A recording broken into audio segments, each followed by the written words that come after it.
4 अक्ट'खालि गुवाहाटी नोगोरमायाव मोनसे बर' आफाद मानगोनां गाम्बारु मुसाहारिखौ आफादगिरि आरो डक्टर बाबु बर'खौ गाहाय नेहाथारि हिसाबै लानानै जि मोनसे दानाय जादों बेखौ लानानै गोबां सुबुङा जोंखौ माखासे बाथ्राफोर सोंबाय थादों।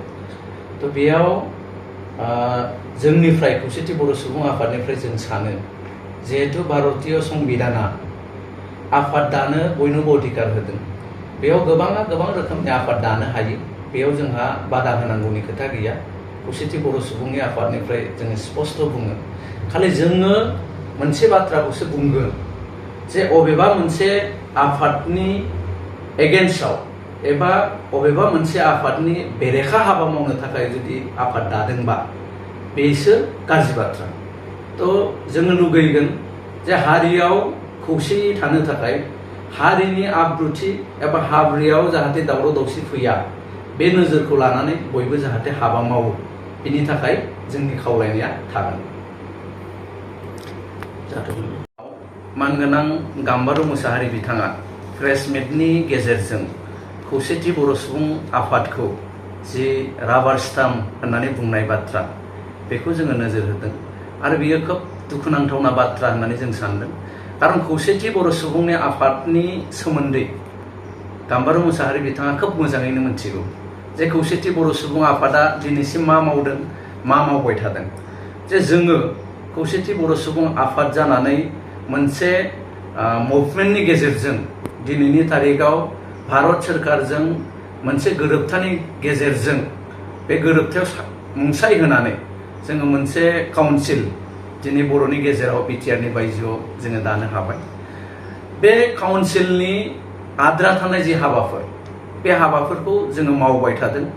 जेरैहाय भिलेज नटिफिकेशननि खामानि, समष्टि दानाय आरो इलेक्शन खुंनाय, बिनिफ्राय जि खामानिफोर जोङो दिनैसिम मावबोगासिनो दङ बे मावनाया रोखा आरो बेखौ मानगोनां बिथाङा खोब मोजाङैनो मिथिगौ। आरो जोङो खौसेथि बर' सुबुं आफादा सम सम भारत सोरखार आरो आसाम सोरखारजों बे हाबाफारिखौ मावफुंनायनि बागै जोङो बेसेबां मावबोगासिनो दं बेखौ बिथाङा मिथियो। खौसेथि बर' सुबुं आफादा जोङो खुनु रावनिबो बायास जानाय जों खामानि मावाखै। बियो गुथै भारतनि जेसेबां सुबुंफोर दङ बिथांमोनहा बयबो जोंनि सायाव नोजोर होदों। मोजाङै नोजोर होयोबा निश्चय मोनथिगोन जोङो सरकारनि एगेन्स्टआवबो सम सम बुंदों, गोबां हाबाफारि जोङो सरकारनि एगेन्स्टआव लादों, जोंनि हाबाफोरखौ मावफुंनानै होयैनि थाखाय जोंनि खुद्रिनायखौ जों देखायबोबाय थादों। तो आं सानो बिथाङा जि बाथ्रा बुंनाय बे नंखाय आरो खुनु जुक्तियाव गोलैयै मोनसे बाथ्रा होननानै जों जोंनिफ्राय बुंगोन। गाम्बारु मुसाहारि बिथाङा जोङो नुदों जे बर' कसारि वेलफेयार अट'नमास काउन्सिल बे काउन्सिलनि बागै गोबां अजद बिथाङा लाबोदों। जों सानो बे अजदफ्रा थार नङा। जोङो खाथिनिफ्राय थाफानानै नुनाय आरो मोनथिनाय आरो बिथाङा काउन्सिलाव जिहेतु गाव चेयारमेन महरै गोबाव सम दंमोन, बे थानाय समाव जिखिनि हाबाफ्रा जादों, जिखिनि खामानिफ्रा मावदों बेयाव बिथाङा गावनो जरित। मोनफ्रोमबो खामानिखौ मावफुंनायाव जिहेतु आगस्तान गावनो लाबोनाय, गतिके आं सानो बिनि सोमोन्दै जों बिराद गुवारै खेंफ्रुथि होलायनांगौ गोनां गैया।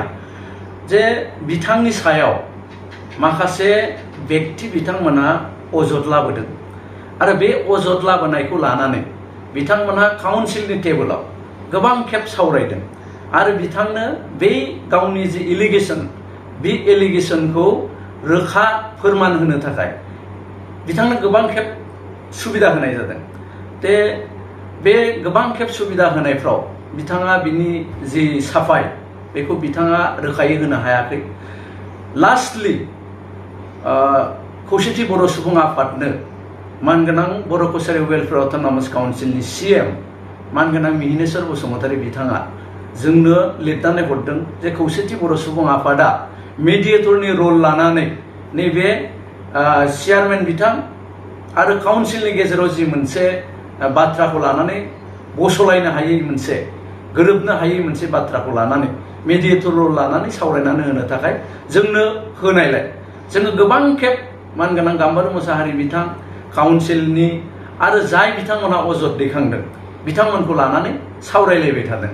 थ' सावरायलायबाय थासेयावबो गोबांबार जोङो खौसेथि बर' सुबुं आफादा होनदोंबाबो जे खेबसेबो ज' जानो हायाखै। मानगोनां गाम्बारि मोसाहारि बिथांखौ जों बुंबाय थादोंमोन जिखिनि बेक्तिया नोंथांनि सायाव अजद दैखांदों बे बेक्तिफोरखौ लानानै जयै सावरायलायनायनि मोनसे बेबस्था खालामनानै होनो। लास्टसिमहालागै बिथाङा बेखौ सुबिदा खालामनानै होनो हायाखै। हायैलाय लास्टआव काउन्सिला जोंनाव मोनसे परामर्श लादोंमोन जे गाम्बारि मोसाहारि बिथांनि केसा जिहेतु मोजां रोखोमै जोङो फोजोबलायनो हायाखिसै गावनि गेजेराव रायलायनानै, गतिके फार्दार जों मा मावनो? अब्ला जोङो खौसेथि बर' सुबुं आफादनिफ्राय जोङो बुंदोंमोन जे गावनि गेजा रायलायलायनानै बस'नो हायोबा मोजां। थ' बेबायदि होननानै जों प्राय बेसेबांबा गोबाव लाबोदों। लाबोनायनि उनाव लास्टआव जेला जाथार जोङो खौसेथि बर' सुबुं आफादनिफ्राय मोनसे खोब दुखुनांथाव बाथ्रा जोङो बुंनांगोन दिनैनि तारिखाव। जि समाव बिथाङा चेयारमेन दंमोन आरो बिथांनि सायाव मोनसे टीमा मोनसे एलिगेसन लाबोदोंमोन। बे एलिगेसन लाबोनाय टीमा काउन्सिलनि एगेन्स्टआव केस होनो नागिरदोंमोन। थ' जुदि केसा होनाय जामारोमोनबा बेनिख्रुइ आरो आनफर्चुनेटसिन जेबो जानाय नङामोन। काउन्सिला जोनोम जानाय लोगो लोगो केस होजानाय मोनसे अबस्थासिम थांगौमोन। थ' जोङो बे बाथ्राखौबो सावरायलायनायनि गेजेरजों काउन्सिलखौ केस होनायनिफ्राय जोङो होबथादों, बिथांमोनखौ बुंदों। आरो जोंनिनो मानसि हिसाबै जोङो थांनाय बेसेबांबा सम जोङो रायलायलायनायनि गेजेरजों जोंनि जि एफा एनै दाय दस बेफोरखौ जोंनि गेजेराव जोङो फोजोबलायनायनि जि लामा बेखौ जों जोंनिफ्राय लाबोबाय थादोंमोन। थ' बिथांनि जिखिनि खामानि मावनायाव अफिसियेल बिथांनि जिखिनि गोरोन्थिफोर बे गोरोन्थिफोरनि माखासे दलिल जोंनाव नैबेयाव दंजोबो। जोङो सानदों गासैबो बाथ्राफोरखौ पार्ट पार्ट बुंलायनांगौनि बाथ्रा गैया आरो जों बुंनोबो लुगैयाखै। जोङो गोनां जायोबा बे डकुमेन्ट्सफोरखौ सोब रायजोनो जों होनो हायो। खिन्थु जोङो जिहेतु जोंनिनो हारिनि आरो बिथाङाबो जोंनिनो सासे गोख्रों मावथि आरो गोबाव सम हारिनि थाखाय मावबोनाय बेक्ति, बे हिसाबै रेसपेक्ट होलायनानै सन्मान होलायनानै गावजों गाव गोरोबलायनायनि खामानि मावनांगौ नैबे बाथ्रायावसो जिहेतु जोङो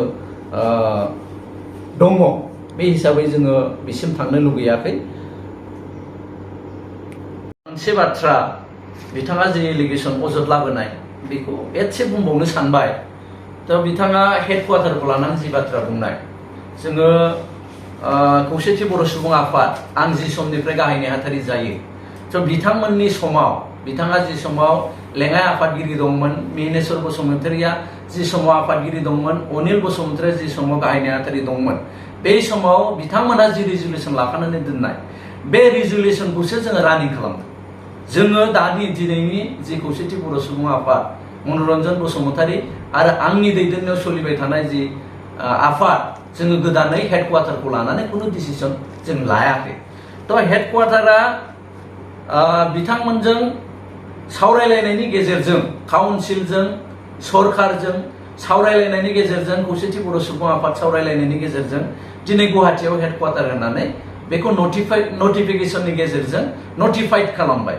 दा अफिसा सोलिनोबा अफिसनि इनफ्रास्ट्राक्चार आरो अफिसाव मावग्रा जि अफिसनि कर्मचारि बे कर्मचारिफ्रा गासिबो थानांगौ।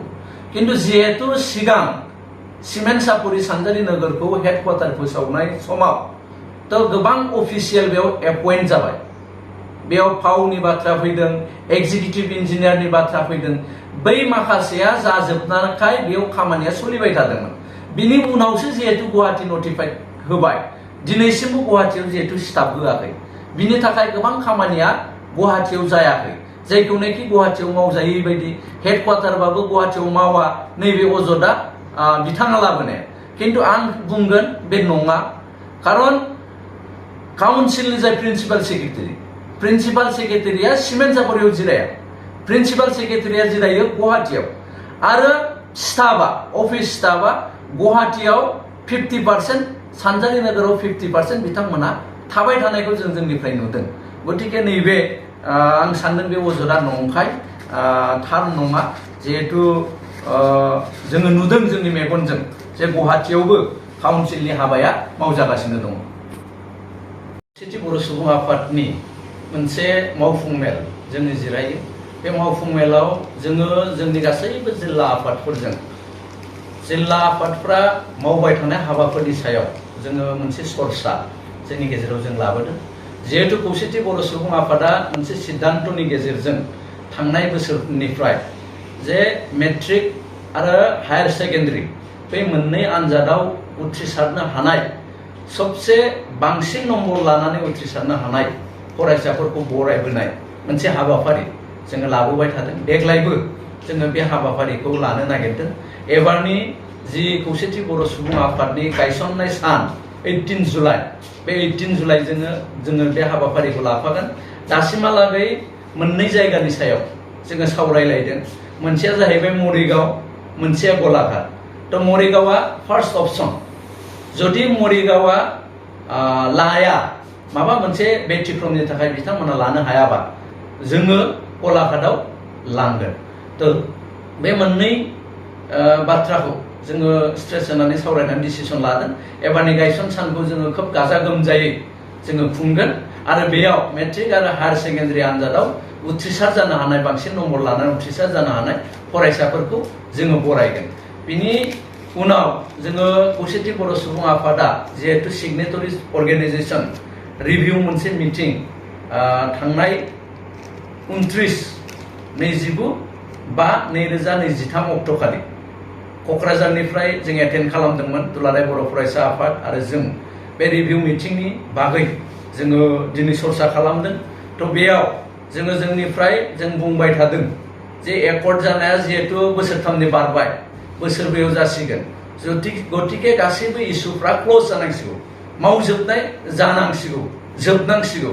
थ' बेयाव जोङो बिसेसके फरेस्ट राइट एक्ट, बे फरेस्ट राइट एक्टनि सायाव दिनै जोङो सावरायदों। दा सावरायलायनायनि गेजेरजों जों गासैबो जिल्लाफोरजों सावरायलायदों अबे जिल्लाया बेसेबां मोनखो, बेसेबां मोननो थाखो, बिनि तथ्य जोङो दिनै रेडि खालामबाय आरो बेखौ लानानै खोब खम समनि गेजेराव जों आसाम सरकारजों रायलायगोन आरो बिनि मावफुंनायनि सायाव जोङो नारसिनगोन।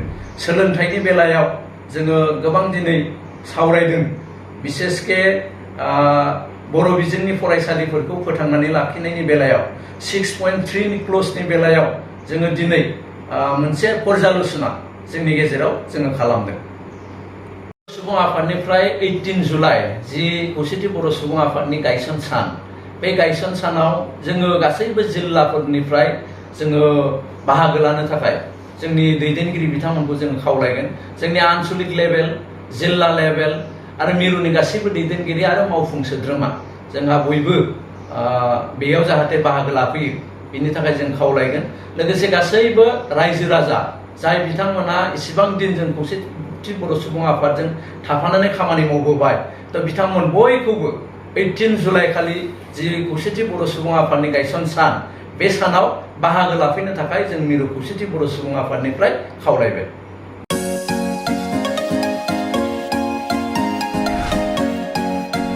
BA BSc हाबनो गोनां फरायसाफोरनि थाखाय गोनां फोसावथाय। गसाइगाव जारागुरि गबिन्द बसुमतारी फरायसालिमायाव BA BSc डिग्रीनि मुं थिसननाया सोलिगासिनो।